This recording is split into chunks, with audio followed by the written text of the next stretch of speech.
dan se reunió la mujer hambre, enormemente grande con estos los reyes al bueno de mí, oh sí. Con todas esas tierras sus reyes dan, se reunió la mujer hambre, enormemente grande con estos los reyes al bueno de mí, oh sí. N'est-ce point un faux bruit? Le sais-tu bien, Elvire? Vous ne croiriez jamais comme chacun l'admire et porte jusqu'au ciel d'une commune voix de ce jeune héros les glorieux exploits. Les Maures devant lui n'ont paru qu'à leur honte. Leur abord fut bien prompt, leur fuite encore plus prompte. 3 heures de combat laissent à nos guerriers une victoire entière et 2 rois prisonniers. La valeur de leur chef ne trouvait point d'obstacle. Et la main de Rodrigue a fait tous ces miracles. De ses nobles efforts, ces 2 rois sont le prix. Sa main les a vaincus. Et sa main les a pris. De qui peux-tu savoir ces nouvelles étranges? Du peuple qui, partout, fait sonner ses louanges, le nomme de sa joie et l'objet et l'auteur, son ange tutélaire et son libérateur. Et le roi, de quel œil voit-il tant de vaillance? Rodrigue n'ose encore paraître en sa présence. Mais Don Diego, ravi, lui présente enchaîné au nom de ce vainqueur ses captifs couronnés et demande pour grâce à ce généreux prince qu'il daigne voir la main qui sauve sa province. Mais n'est-il point blessé? Je n'en ai rien appris. Vous changez de couleur. Reprenez vos esprits. Reprenons donc aussi ma colère, affaiblie. Pour avoir soin de lui, faut-il que je m'oublie? On le vante, on le loue, et mon cœur y consent. Mon honneur est muet, mon devoir impuissant. Silence, mon amour. Laisse agir ma colère. S'il a vaincu 2 rois, il a tué mon père. Ces tristes vêtements où je lis mon malheur sont les premiers effets qu'ait produit sa valeur. Et combien que pour lui, tout un peuple s'anime. Ici, tous les objets me parlent de son crime. Vous, qui rendez la force à mes ressentiments, voiles, crêpes, habits, lugubres ornements, pompes, où m'ensevelit sa première victoire contre ma passion, soutenez bien ma gloire. Et lorsque mon amour prendra trop de pouvoir, parlez à mon esprit de son triste devoir. Attaquez sans rien craindre une main triomphante. Modérez ces transports. Voici venir l'infante. Je ne viens pas ici consoler tes douleurs, je viens plutôt mêler mes soupirs à tes pleurs. Prenez bien plutôt part à la commune joie et goûtez le bonheur que le ciel vous envoie, madame. Autre que moi n'a droit de soupirer. Le péril dont Rodrigue a su vous retirer et le salut public que vous rendent ses armes à moi seul, aujourd'hui, souffrent encore les larmes. Il a sauvé la ville, il a servi son roi et son bras valeureux n'est funeste qu'à moi. Ma Chimène, il est vrai qu'il a fait des merveilles. Déjà ce bruit fâcheux a frappé mes oreilles, je l'entends partout. Publié hautement aussi brave guerrier que malheureux amant. Qu'a de fâcheux pour toi, ce discours populaire. Ce jeune Mars qui loue a su jadis te plaire. Il possédait ton âme. Il vivait sous tes lois et vantait sa valeur. C'est honorer ton choix. Chacun peut la vanter avec quelque justice. Mais pour moi, sa louange est un nouveau supplice. On aigrit ma douleur en l'élevant si haut. Je vois ce que je perds quand je vois ce qu'il vaut. Cruel déplaisir à l'esprit d'une amante. Plus j'apprends son mérite et plus mon feu s'augmente. Cependant, mon devoir est toujours le plus fort et malgré mon amour va poursuivre sa mort. Hier, ce devoir te mit en une haute estime. L'effort que tu te fis parut si magnanime, si digne d'un grand cœur que chacun à la cour admirait ton courage et plaignait ton amour. Mais croirais-tu la vie d'une amitié fidèle? Ne vous obéir pas me rendrait criminel. Ce qui fut juste alors ne l'est plus aujourd'hui. Rodrigue maintenant est notre unique appui. L'espérance et l'amour d'un peuple qui l'adore, le soutien de Castille et la terreur du Maure, Ces faits nous ont rendu ce qu'ils nous ont ôté, et ton père, en lui seul, se voit ressuscité. Et si tu veux enfin qu'en 2 mots je m'explique, tu poursuis en sa mort la ruine publique. Quoi? Pour venger un père, est-il jamais permis de livrer sa patrie aux mains des ennemis? Contre nous ta poursuite est-elle légitime? Et pour être puni, avons-nous part au crime?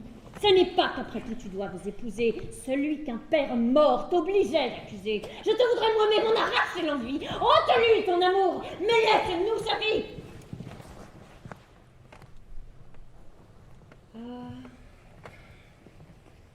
Ce n'est pas à moi d'avoir tant de bonté. Le devoir qui maigrit n'a rien de limité.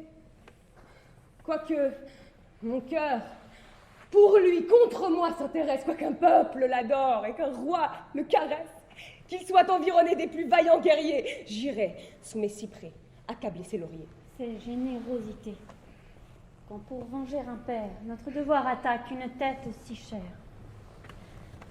Mais c'en est une encore, d'un plus illustre rang, quand on donne au public les intérêts du sang. Non, crois-moi, c'est assez que d'éteindre ta flamme, mais sera trop puni s'il n'est plus dans ton âme, que le bien du pays t'impose cette loi.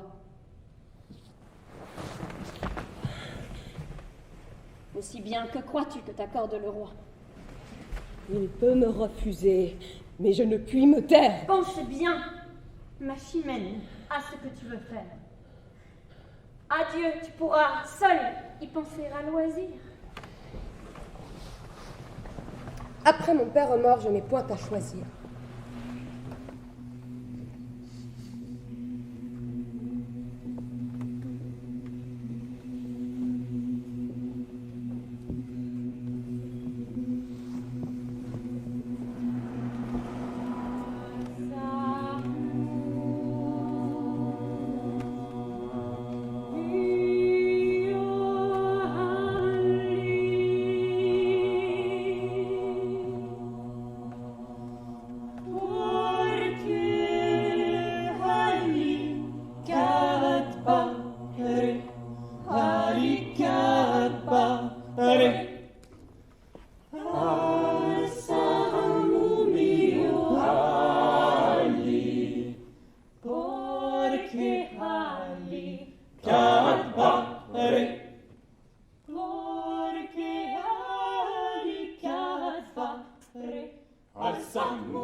Généreux héritier d'une illustre famille, qui fut toujours la gloire et l'appui de Castille, race de tant d'aïeux en valeur signalée que l'essai de la tienne a si tôt égalé. Pour te récompenser, ma force est trop petite et j'ai moins de pouvoir que tu n'as de mérite.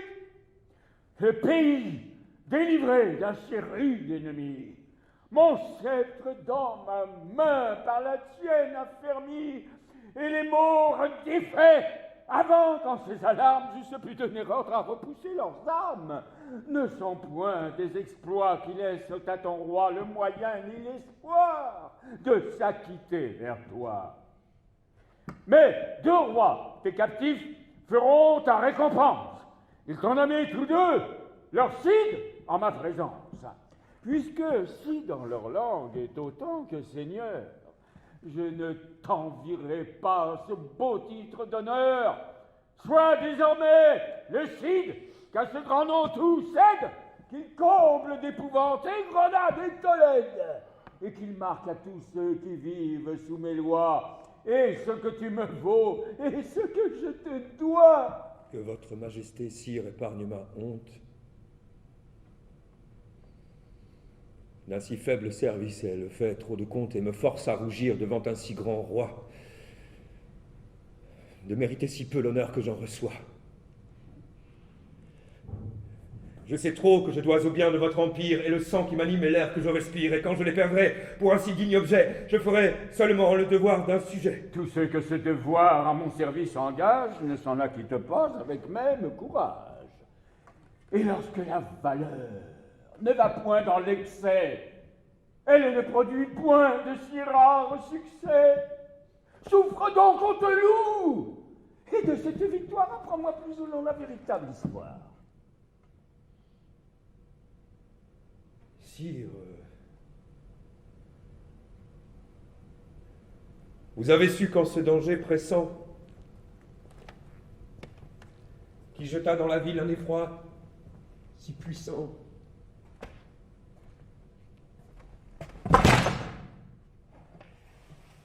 une troupe d'amis, c'est mon père, assemblée, sollicita mon âme encore toute troublée. Mais sire, pardonnez à ma témérité si j'osais l'employer sans votre autorité. Le péril approchait. Leur brigade était prête. Me montrant à la cour, je hasardais ma tête, et s'il fallait la perdre, il m'était bien plus doux de sortir de la vie en combattant pour vous. J'excuse ta chaleur à venger toute m'offense. Et l'État défendu me parle en ta défense. Crois que dorénavant Chimène a beau parler, je ne l'écoutais plus que pour la consoler. Mais poursuis.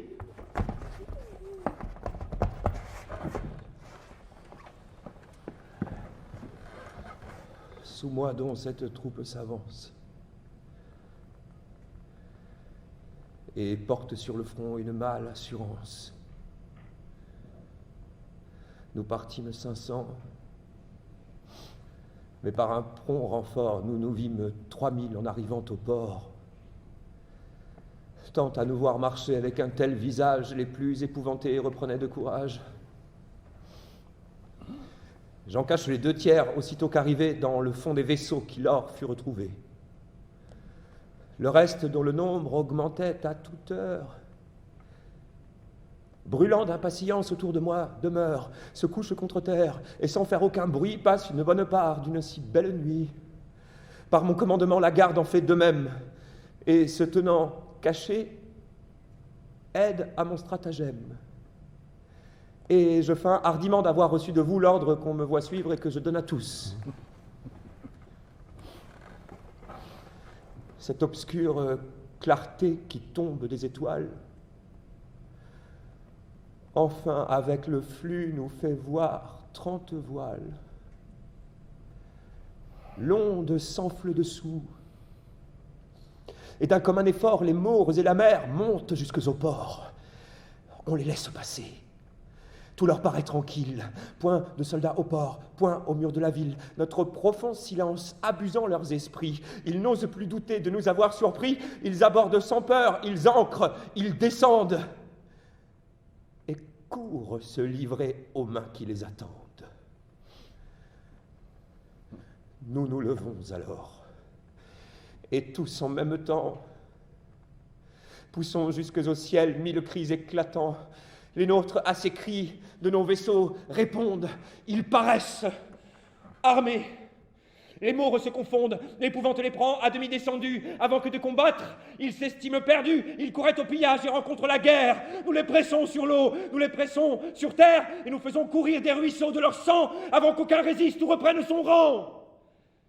Mais bientôt, malgré nous, leur prince les rallie, leur courage renaît et leur terreur s'oublie. La honte de mourir sans avoir combattu arrête leur désordre et leur rend leur vertu. Contre nous, de pied ferme, ils tirent leurs alfanges. De notre sang au leur font d'horribles mélanges. Et la terre et le fleuve et leur flotte et le port sont des champs de carnage où triomphe la mort. Oh, combien d'actions,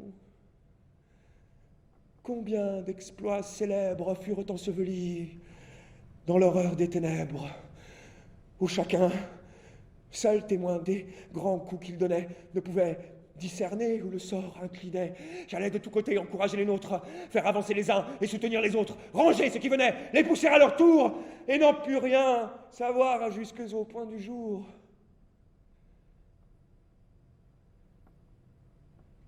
Mais enfin, sa clarté montre notre avantage.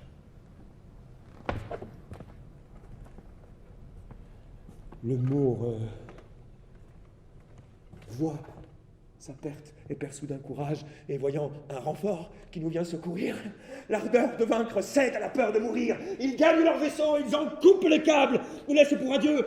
Des cris épouvantables font retraite en tumulte et sans considérer si leurs rois avec eux peuvent se retirer. Ainsi leur devoir cède à la frayeur plus forte. Le flux les apporta, le reflux les remporte. Cependant que leur roi, engagé parmi nous, et quelque peu des leurs, tous percés de nos coups, disputent vaillamment et vendent bien leur vie. À se rendre moi-même, en vain je les convie. Le cimeterre au point, ils ne m'écoutent pas, mais voyant à leurs pieds tomber tous leurs soldats, et que seuls désormais en vain ils se défendent, ils demandent le chef, je me nomme. Ils se rendent. Je vous les envoyais tous deux en même temps. Et le combat cessa faute de combattants. C'est de cette façon que pour votre service... Sire, Chimène vient vous demander justice. La fâcheuse nouvelle et l'importun devoir. Va. Je ne la veux pas obliger à te voir. Pour tout remerciement, il faut que je te chasse. Mais avant que sortir, viens, ton roi t'embrasse.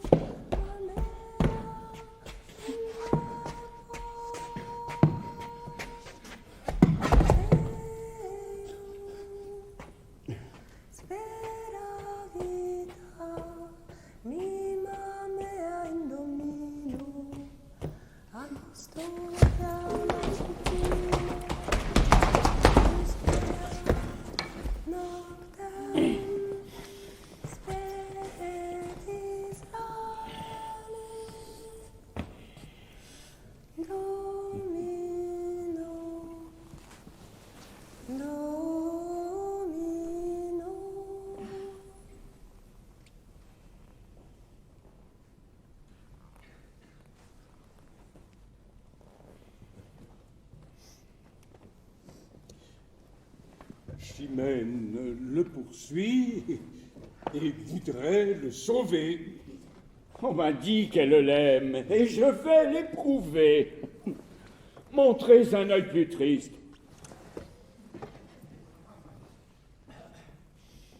Enfin, soyez contente, Chimène. Le succès répond à votre attente. Si de nos ennemis Rodrigue a le dessus, il est mort à nos yeux. Des coups qu'il a reçus, rendez grâce au ciel qui vous en a vengé. Voyez comme déjà sa couleur est changée. Mais voyez quelle pâme et d'un amour parfait dans cette pâmoison si admirée les faits. Sa douleur a trahi les secrets de son âme et ne vous permet plus de douter de sa flamme. Quoi? Rodrigue est donc mort? Non, non. Il voit le jour et te conserve encore un immuable amour. Tu les posséderas, reprends ton allégresse. Sire, mon baume de joie, ainsi que de tristesse, un excès de plaisir nous rend tous languissants, et quand il surprend l'âme, il accable les sens. Tu veux qu'en ta faveur nous croyions l'impossible? Chimène, ta douleur a paru trop visible. Eh bien, sire, ajoutez ce comble à mon malheur. Nommez ma pâmoison l'effet de ma douleur. Un juste déplaisir à ce point m'a réduite. Son trépas dérobait sa tête à ma poursuite. S'il meurt des coups reçus pour le bien du pays, ma vengeance est perdue. Et mes desseins trahis. Une si belle femme est trop injurieuse. Je demande sa mort, mais non pas glorieuse. Non pas dans un éclat qui l'élève si haut, non pas au lit d'honneur, mais sur un échafaud. Qu'il meure pour mon père, et non pour la patrie. que son nom soit taché, sa mémoire flétrie. Mourir pour le pays n'est pas un triste sort, c'est s'immortaliser par une belle mort. J'aime donc sa victoire et je le puis sans crime. Elle assure l'État et me rend ma victime, mais noble, mais fameuse entre tous les guerriers, le chef, au lieu de fleurs, couronné de lauriers, et pour dire un homme ce que j'en considère digne d'être immolé aux mains de mon père. Hélas, quel espoir me laissais-je emporter? Rodrigue, de ma part, n'a rien à redouter que pourrait contre lui des larmes qu'on méprise. Pour lui, tout votre empire est un lieu de franchise. Là, sous votre pouvoir, tout lui devient permis. Il triomphe de moi comme des ennemis. Dans leur sang répandu, la justice, étouffée au crime du vainqueur, sert d'un nouveau trophée. Nous en croissons la pompe, et le mépris des lois nous fait suivre son char au milieu de deux rois. Ma fille, ces transports ont trop de violence. Quand on rend la justice, on met tout en balance. On a tué ton père. Il était l'agresseur, et la même équité m'ordonne la douceur.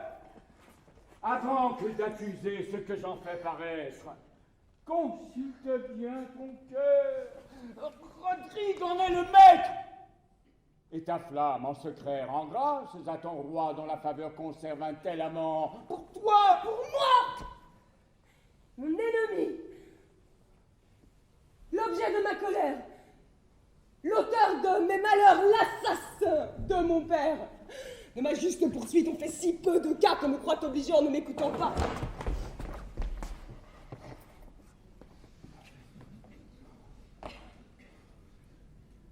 Puisque vous refusez la justice à mes larmes, sire, permettez-moi de recourir aux armes.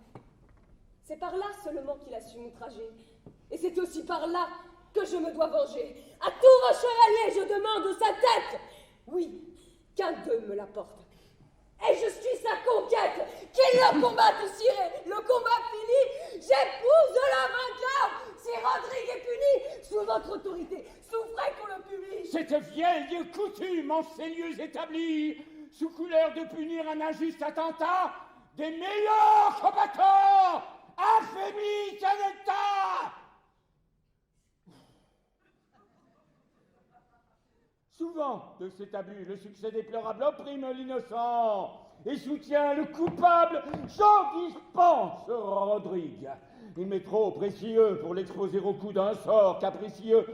Et quoi qu'il pu commettre un cœur si magnanime, les morts en fuyant ont emporté son crime. Sire,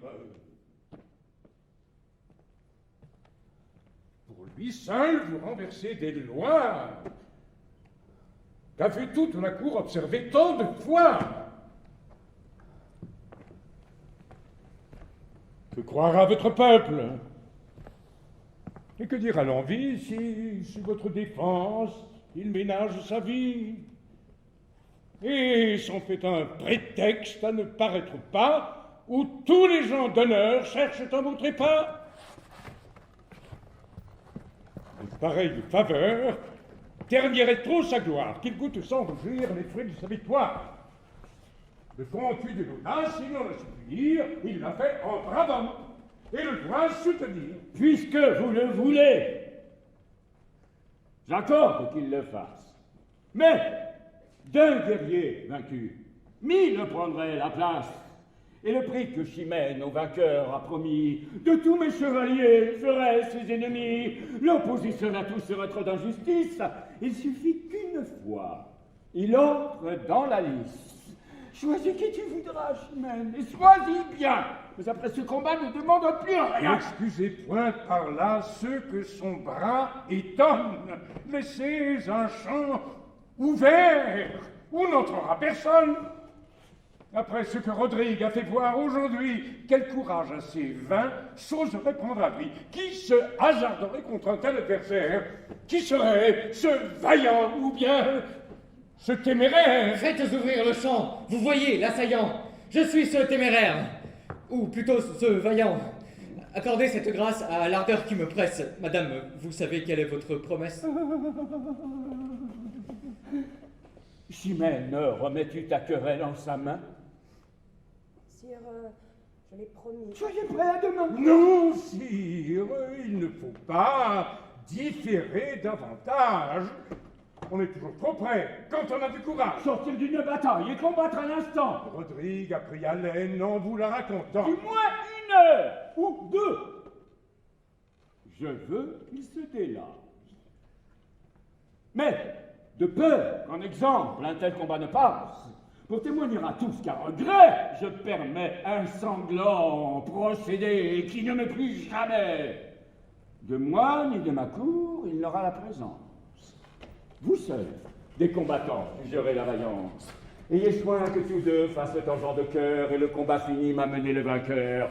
Qui qu'il soit, même pris et acquiesce à peine, je le veux de ma main présenter à Chimène et que pour récompense, il reçoive sa foi. Quoi, sire? M'imposer une si dure loi? Mais ton feu, loin d'avouer ta plainte, si Rodrigue est vainqueur, l'accepte sans contrainte. Cesse de murmurer contre un arrêt si doux. Qui que ce soit des deux, j'en ferai ton époux.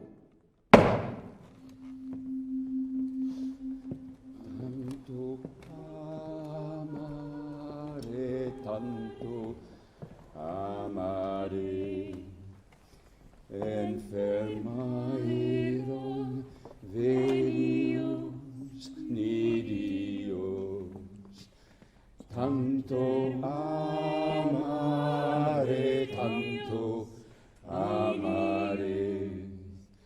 enfermaeron y tan male, Alzamo